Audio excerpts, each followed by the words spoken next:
morning, everyone. My name is Dan Ba, and I am one of the Precision Business Planning Specialists here at AgSolver. I want to thank everyone for joining our July 27th Intermediate Planning webinar. Today we'll be going over considering cover crops in 2017. And so to give you an idea of our agenda today, we're going to have our introduction, identify possible fields that you're looking to apply cover crops to, select zones and work scenarios representing standard assumptions and associated costs, and then compare return on investments on zones and scenarios. And our zones today are going to be consisting of whole field zones, and then we'll wrap up with any questions anyone might have. Before we begin, I want to let everyone know that we are in Q&A mode. So if you have a question, please feel free to type your question in the chat box below my contact information. You can see my email there along with the support team's email. And then also, if you have any questions, want to answer on one-on-one basis or learn how to create these scenarios within your own enterprise, please feel free to give me a call and we'll set up a webinar or we can meet in person and work through any particular scenario that you have in mind. But today we're going to be going over making cover crops, considering cover crops in 2017. Now we'll hop into profit zone management, the application. And so, before we begin, I want to know that cover crops, we've been doing them on our own farm for anywhere between about 8 to 10 years now. So we first started with just straight cereal rye on our production ground. We are no-till, and so it works for us within our management operations, and it was an easy transition. But when it came down to it, what do you want to accomplish with cover crops? Is it weed suppression, scavenge nitrogen, build nitrogen, or rebuild soil structure, or increase your organic matter levels? Because that will really dictate what species that you're going to be planting, and then also your location and your crop rotation.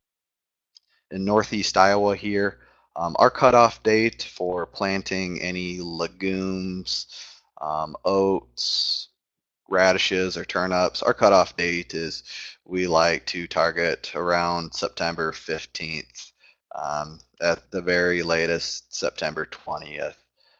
And then after that, we primarily start switching over to rye, and we primarily use rye as a weed suppression, and then also to hold the soil in place to prevent erosion, because in the spring we do get quite a bit of rainfall. And so,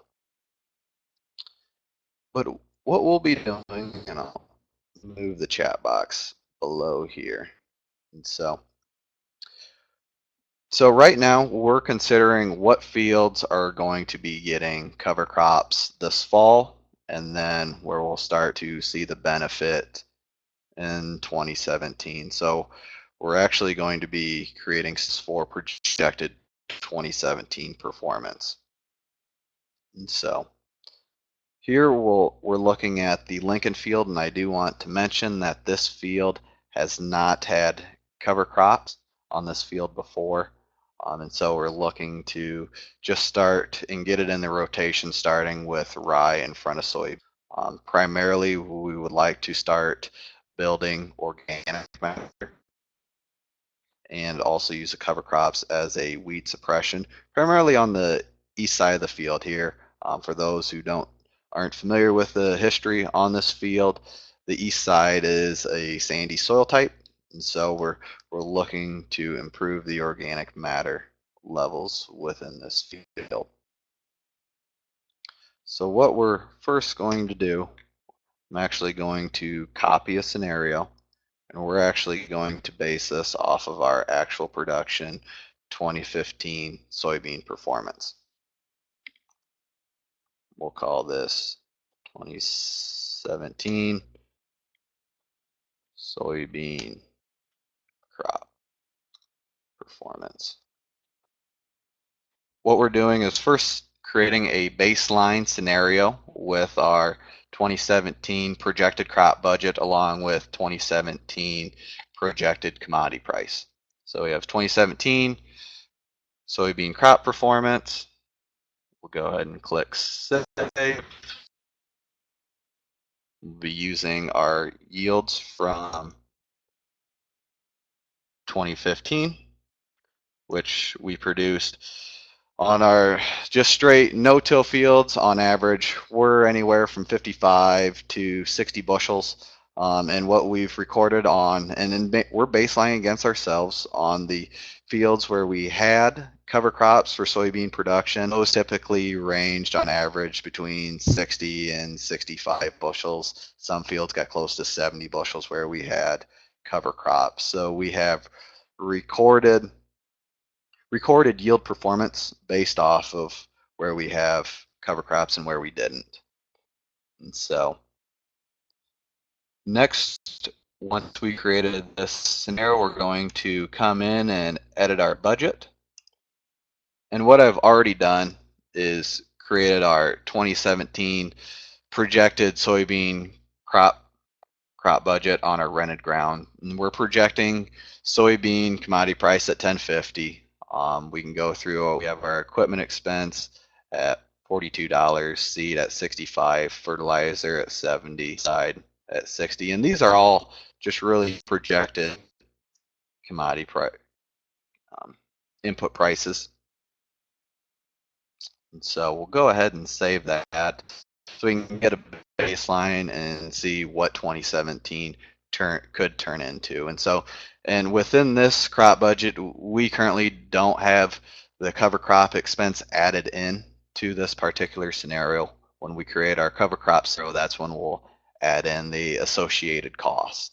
So when we scroll down, so on this 26 or 27 acre field, we have an expected production of right around 58, 59 bushels per acre, profitability of $67, return on investment 12%, and we have our production efficiency showing how efficient are we with our working capital. Then the acreage opportunity ratio showing what percentage of the field is operating against an expected negative return or break-even return. And then following, we have our working capital opportunity, which is putting a dollar figure to that 20%. Then we have our break-even commodity price. So, and this is based off of the budget that we have in place, along with the variability within the field, what we need to market our grain for just to break even on this field. And then following the bottom, we have our expenses, total field revenue, and then finally total field profit of $1,800 on this 27 acre field. But now what we're going to do is create a scenario based off of cover crop application. So we'll come and copy a scenario again, and we'll call this 2017 soybean production with cover crops. And then I like to put the type of cover crop that we're going to be applying. So, which is rye or cereal rye.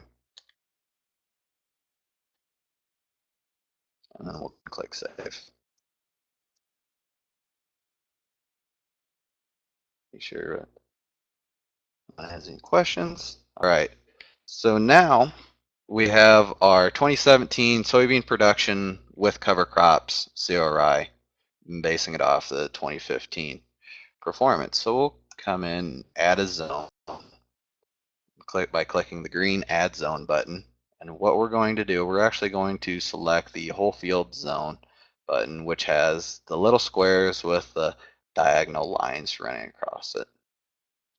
So this pulls up the entire field, or the entire field as a zone, since we're going to be applying cover crops to the entire field. We'll call this soybean production with cereal rye. So when we have our equipment for us to run our drill, it's $8 an acre. So we're going to bump our equipment cost up to $50. And in your area, you might have a neighbor or a cover crop seed dealer who also will apply it, or they may have an aerial applicator, and you can put those specific costs in to represent your application cost. And then when it comes to the specific cover crop seed cost, for us, CRI costs right around $16 an acre, so we'll just add the additional $16 to our seed costs. And what I like to do here, so we'll say soybean seed costs 65, and then we'll add another subcategory, call this rye cover crop, and then add in the additional $16 for a seed. And so once we've entered in our expenses, next I'm going to increase our target zone yield, saying that along with our increased cost, we're actually going to increase yield, and we can leave target yield the same, or we can increase it. I like to increase it by just a little bit, so we'll put it at a 5% yield increase. And then one other thing that we've really seen, especially this year in Northeast Iowa on our fields, so where we had rye as a cover crop for beans and where we sprayed the crop before we planted soybeans, we noticed where we sprayed the cover crop off or we planted, we actually had more weed pressure, especially water hemp, Roundup resistant water hemp, poke through compared to where we green planted the cover crop. And then right after we planted our cover crop, we sprayed it in the fields where we killed our cover crop after we planted. We actually had less weed suppression. And ultimately, just comparing what I did compare and baseline against my dad, you know, my dad was able to save $4 for application, so we can come back to our equipment cost and knock off a $4, so $46. And then also when it came to application charge on the herbicide cost, instead of running a 4-pass system, my dad is going to be able to get by with a 3-pass system. So that's going to shave an additional $16 off our total cost. So it comes to a total application cost of $44. And this is really baselining against ourselves and what we've seen. So we'll come through and we'll go ahead and save that. Now it's being processed. So you can see the blue line, which is representing the whole field zone. And if we scroll down, you can see, and really we've only increased the yield about 3 bushels.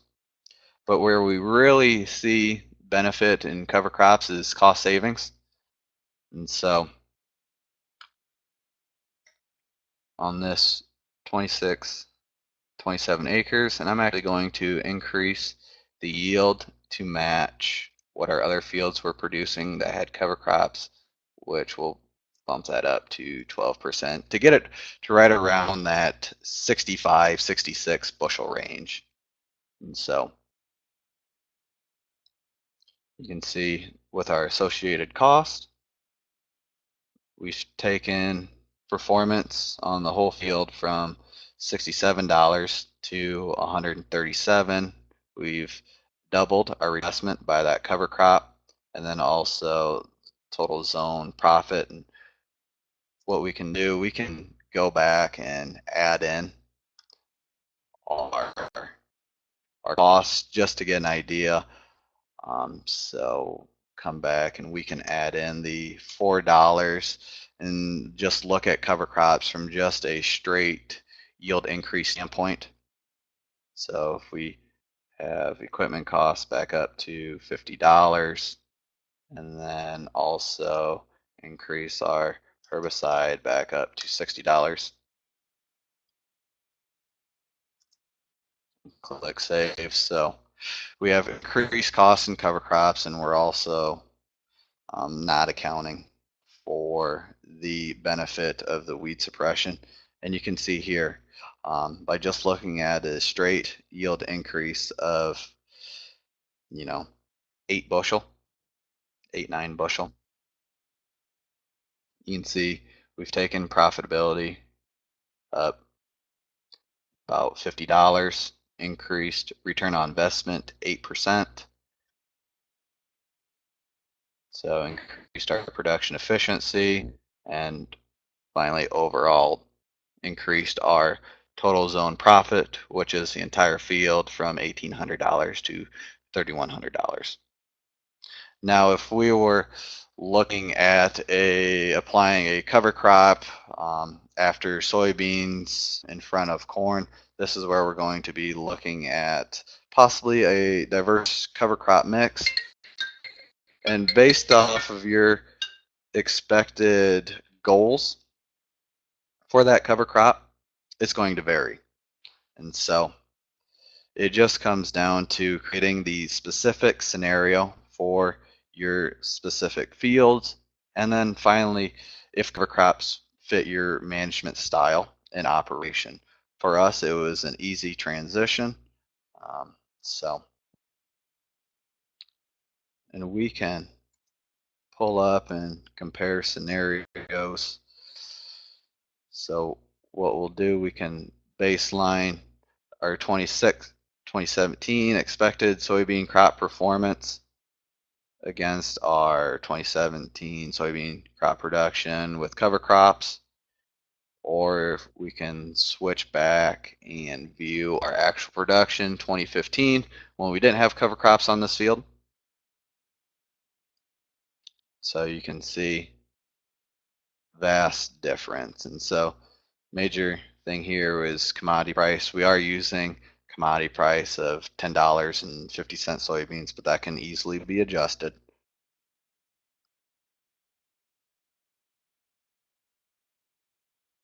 With cover crops, you may not necessarily need a yield increase to help pay for that cover crop application, where for us personally, we see it from a cost saving standpoint, just from a simple product, but also, how much and what value are you placing on erosion control? For us, it's pretty minimal. We're already in a no-till operation, so we actually sold all of our tillage equipment about 4 years ago. So now I'd like to open up for any questions anyone might have regarding this scenario or overall application specific.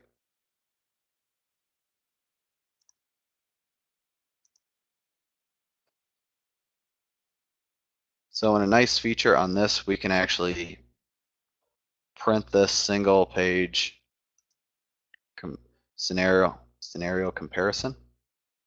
So a simple one-page handout so that you can take to your producer.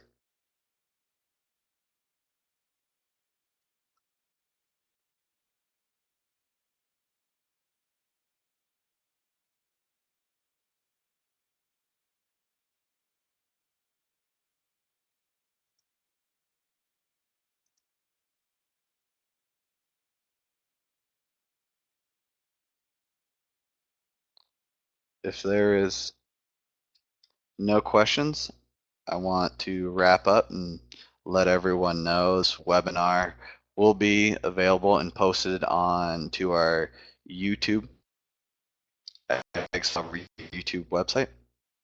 So you can go back and review how I created this scenario, or if you want to contact me directly and we can create the scenarios showing the return on investment for cover crops on your specific enterprise and project what can happen in 2017. So I want to thank everyone for joining our July 27th intermediate planning webinar. So thank you, and I'll see everyone next week. Bye.